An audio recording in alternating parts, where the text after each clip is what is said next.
Welcome, Lucia. I'm very happy that you're in my videocast.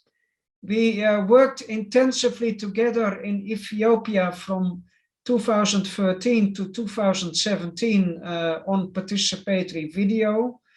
And I'm really happy to hear your story on how participatory video was applied in Ethiopia and how it impacted the program. But maybe first tell a little bit about yourself and about the Ethiopian Social Accountability Program and your role at the time when you were working there. Yes, thank you, Simon. It's a pleasure. So my name is Lucia Nass and I'm a local governance advisor. And I worked for the Ethiopian Social Accountability Program for about 7 years. We worked in districts and sub-districts of Ethiopia, about 25% of the country, all over the country, to improve the communication between citizens and the government, to make sure that basic services like health, water, education, agriculture and rural roads were benefiting the people. So there was a program with NGOs. Over 100 NGOs were involved actually, and they received a grant to help build that bridge between citizens and the local government.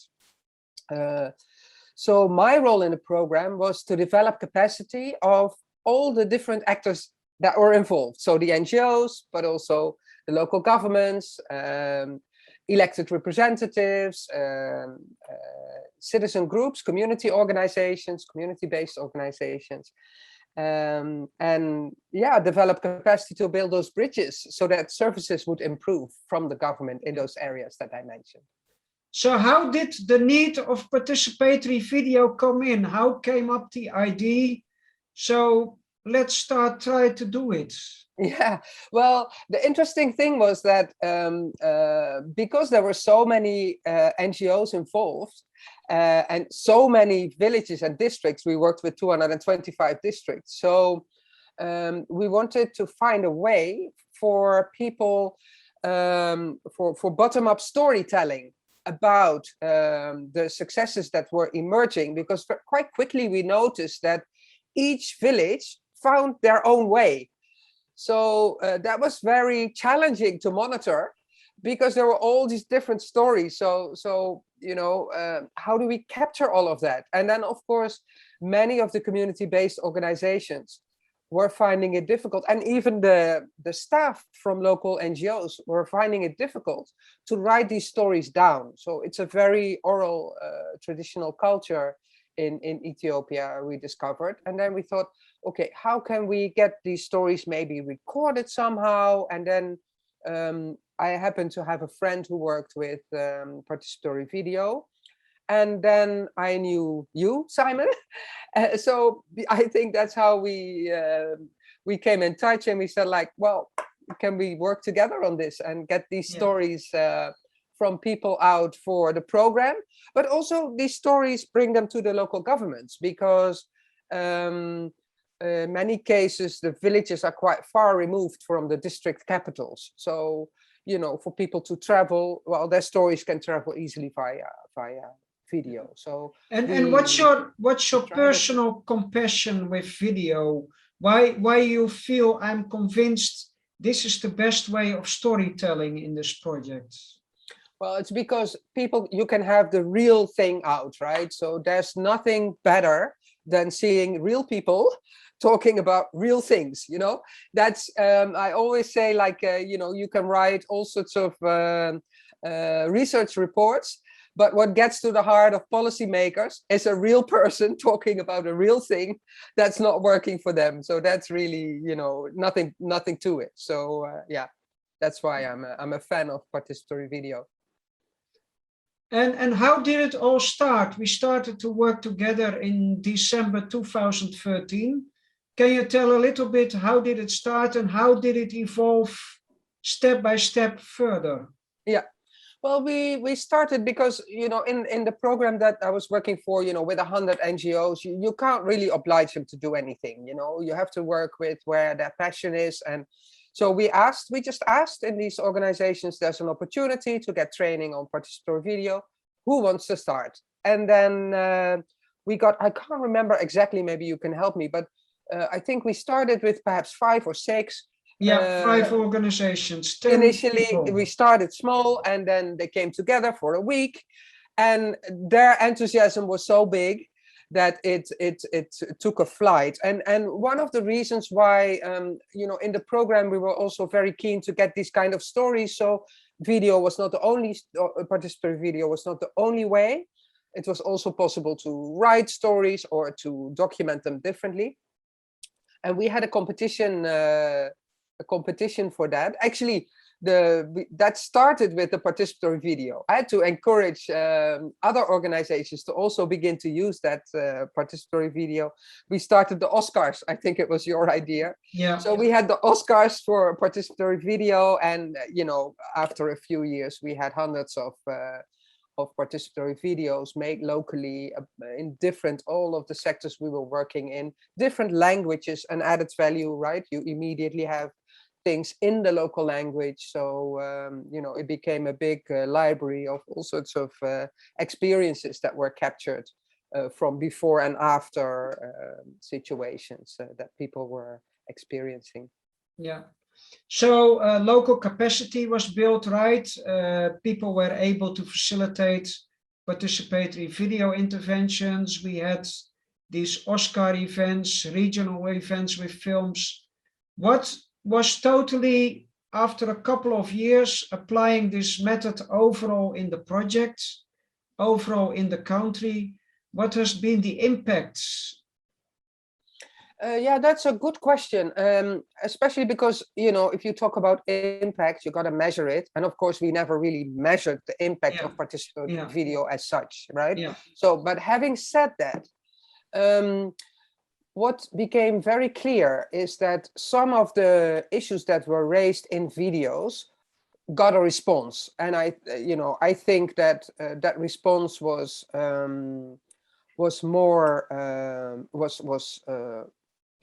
from the government came because of the videos. If it wasn't because of the videos, you know, there's something interesting with videos. You can show it everywhere and it starts buzzing. And especially if you're a responsible person, you don't want these things to go very far if they're not pleasant about you. So you want to take it seriously and you want to find a proper response. And, you know, we also, I think with the participatory video, we also managed to identify interesting areas that later be used for more a documentary kind of video. And that process also helped, you know, decision makers to take it seriously and to provide responses to issues that sometimes were long-standing issues that for years people didn't get a response to, like a well or water situation. So it really helped in that sense to bring the message home and to see the suffering of people because things were not taken well care of. Yeah, and I remember some of the films were shown to the ministers in Ethiopia. Can you tell a little bit about that? How it influenced the response from high government officials when they saw these videos? Yeah. So there was one case in which, and we followed that case for a longer period, right? So there was one case in which let me remember it correctly. There was a couple that suffered from HIV and AIDS, and they had to travel quite far for their testing. Now, the thing was that, of course, the government of Ethiopia is not very wealthy, so they cannot have a machine for the CD4 count, for the cell count in each and every village, obviously. So, but in this particular context, the area where these people live, there were a lot of cases. So there were something like 600 people that had to get tested regularly. So that the couple with the community made the case that there were so many people to be tested that it might be possible to bring to bring that CD4 count machine and the necessary personnel to the local hospital there. And initially there was no response, but when the video came and they saw the people and the situation and the travel and the cost they had to make and the kind of transport that they had to suffer, regularly, it became clear that the government was interested. So the minister sent somebody, that was a regional health person, sent a responsible person to investigate the situation, and they ended up deciding that yes, it was worth the investment because there were so many cases in that particular area. So this is one case in which video can really help to make a case and to get the attention of policymakers. Yeah. And social accountability, if you don't know it, it's a bit of a complex how would I say, a program to explain to people. How did the videos help to create awareness in communities that were in the beginning or did not yet participate in social accountability, but when they saw the videos, in what way did it help them to say, oh, it might be interesting? Yeah. Well, one of the things we tried with the videos was to have like the before and the after situation, or for instance, a situation in a community where there was no social accountability and a situation where there was social accountability, and then let people themselves talk about, for instance, what is the situation of the health service, how do you interact with health assistants or health personnel, the same questions in both communities, and you contrast them and people see the difference, and then that sparks a discussion to say like, okay, how come in this community they have a dialogue and they get things sorted and things improve, and in the other community people are just complaining and nothing ever changes. So what's happening there? So that, then sparks a discussion on the kind of processes and the way to talk to each other so that you can really find solutions together. So that's basically what the Social Accountability Program was about. And these videos help to spark a discussion about, hey, how come this is not happening in our community, right? And then they became interested and wanted to learn more. Yeah, and now you're back in Europe. You're not at the project anymore. But what do you think has sustained out of these participatory video interventions? What is still there? What has been built and developed over these 5-6 years? Yeah, that's interesting. So I think that after 3 years or so, there were a few, in particular one group with Muse, who started his own company to offer these kind of services to help train or to help do or to help organize participatory video in development programs. So that was very interesting. But more recently, of course, with COVID and also in Ethiopia, quite some ethnic tensions again now. To be honest, I've lost a bit track, and I can imagine it must have been difficult more recently.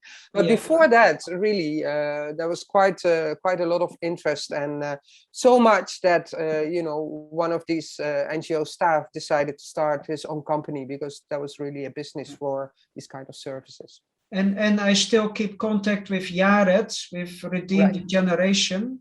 Mm-hmm. And they did last year a big training with the other social accountability program in Ethiopia with CSSP. All right. And they had also a big intervention there. So I also keep contact with the local people. Yeah, exactly. It really ranged because so many NGOs were involved. Basically, because it was such a big program, we worked with a lot of the Ethiopian NGOs. So and something, if it works, and you have the approach like we had together, where we really train people to do it themselves and to train others, and to show really the effects of it. For monitoring and learning in your program and many other effects. So yeah, it does continue to lead a life of its own. So I'm happy to hear that Redeem is still using that. I wasn't aware of that. Cool. Yeah. And what did you learn yourself from this whole intervention or from our collaboration? Yeah, one of the things I learned is how important it is to have real people talking about real things that they are doing or trying or failing to do or on video, because I think this kind of peer-to-peer kind of is very good. So people can learn from each other. Oh, this person is doing like that, or is having the same problems, or found this solution. So it's good for that. But it's also a way to really show decision makers, right, of the things that they can support to make a difference in people's lives. So, very recently I've used, for instance, we are promoting inclusion with an organization that I work with all over Europe. And there is a pledge that was developed, the 8 things we pledge towards inclusion. And we've asked at a conference, we've asked people to sign that pledge and to speak a little, 20, 30-second clip on this is my action to make sure that this pledge will come to life. And so you have a whole series of people talking about what they're doing. It can inspire others, and people see, oh, that's somebody like me as doing this, and I can also do this. So yeah, I keep using video regularly in my activities because I've seen the usefulness of it. So what would you say to the people who are watching this video cast and they might think of doing it but have never done participatory video or a similar intervention like that? Yeah. What would you like to say them? No, what I think is very important is that, what I learned, that it's very important to get a professional like you, right? This wouldn't have worked if we could not have, I mean, you have to be able to train people within a week and give them such confidence that they can really do it and train others, right? So this requires really a professional approach. And you can benefit from that for years to come. So I think that is one of the most important things to realize, that get some help and you'll fly. And the good thing I found with working with you, Simon, is that you also really helped us to think things through. What's possible, how do we approach, how do we make sure that we really build capacity, not just do a training and then you have to come back again and again, but really build a cadre, and so that after 2 years or so, there's really so many people trained, and you had a support group with them, and in case of trouble you were still there to help them. So I think that really it's a good way to really understand what participatory video can do. You have a lot of experience and examples, so yeah, I think it's good. Don't try too much on your own. There's a whole body of knowledge around participatory video and how it can be used effectively, also for monitoring and program effects, or for influencing, or many ways. And I think it's good to work with get professional support around that. Okay, thank you. Do you still like to say a last thing before we close? No, just that I want to thank you for staying in touch, and I do likewise every now and then. I see what you're up to, and I follow really interesting developments, and also see your business grow in this. It's really cool. So no, thank you for what we've done together, and for keeping on inspiring me to put video on the. How to say?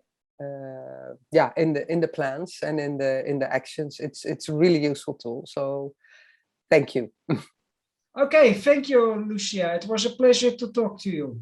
Likewise, always. Bye-bye.